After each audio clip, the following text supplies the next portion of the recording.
മണിക്കൂറിനിടയിൽ നഗരത്തിൽ പെയ്തിറങ്ങിയത് 300 മില്ലിമീറ്റർ മഴവെള്ളം. തിരക്കേറിയ രാജ്യത്തിന്റെ സാമ്പത്തിക തലസ്ഥാനത്തെ വെള്ളത്തിനടിയിലാക്കാൻ അത് ധാരാളം. നഗരമധ്യത്തിൽ തന്നെ 120 മില്ലിമീറ്ററിലധികം മഴ റെക്കോർഡ് ചെയ്യപ്പെട്ടു. താഴ്ന്ന പ്രദേശങ്ങളായ അന്തേരി, താനെ, വാസായ്, ഗഡ്ഖോപ്പർ, ദാദർ, സിന്ധുദുർഗ് എല്ലാം വെള്ളത്തിനടിയിൽ. നിരവധി വാഹനങ്ങൾ വെറും കളിപ്പാട്ടം പോലെ വെള്ളത്തിൽ ഒഴുകി നടക്കുന്ന കാഴ്ച.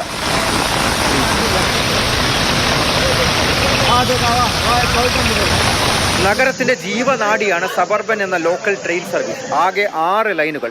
അതിൽ സെൻട്രൽ മെയിൻ ഹാർബർ ലൈനുകളെ കനത്ത മഴ ബാധിച്ചു. ട്രാക്കുകളിലേക്ക് വെള്ളം കയറി സർവീസ് താറുമാറായി.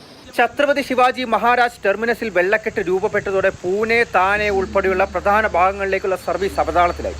ട്രാക്കുകളിൽ കയറിയ വെള്ളം ഹൈ പ്രഷർ പമ്പ് ഉപയോഗിച്ചിപ്പോൾ അടിച്ചു കളയുന്നുണ്ട്. നിലവിൽ സെൻട്രൽ മെയിൻ റൂട്ടിലെ ഒരു ലൈനിൽ ഭാഗികമായി നിയന്ത്രിത വേഗത്തിൽ സർവീസ് പുനരാരംഭിക്കാൻ സാധിച്ചു.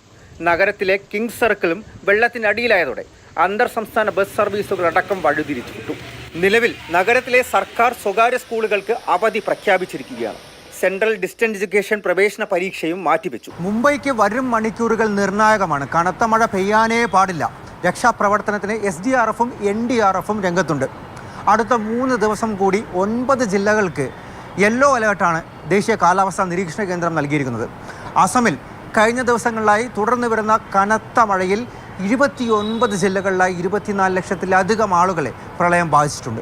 ഇന്നലെ 8 പേർ കൂടെ മരിച്ചതോടെ അസമിലെ പ്രളയ ദുരിതത്തിൽ മരിച്ചവരുടെ ആകെ എണ്ണം 78ആയി. പ്രളയബാധിതരെ ആശ്വസിപ്പിക്കാൻ രാഹുൽ ഗാന്ധി അസമിൽ 1.5 ലക്ഷത്തിലധികം ആളുകൾ ബാധിക്കപ്പെട്ട കാച്ചാർ ജില്ലയിലെത്തി. സിൽച്ചാറിലടക്കം ദുരിതാശ്വാസ ക്യാമ്പുകളിൽ സന്ദർശനം നടത്തി. ദിവസങ്ങളായി തുടരുന്ന കനത്ത മഴയിൽ ബ്രഹ്മപുത്രയും കൈവഴികളും അടക്കം 9 പുഴകൾ കര കവിഞ്ഞൊഴുകുന്നു. 100-ൽ പരം റോഡുകളും പാലങ്ങളും തകർന്നു. മാതൃഭൂമി ന്യൂസ്, ഡൽഹി.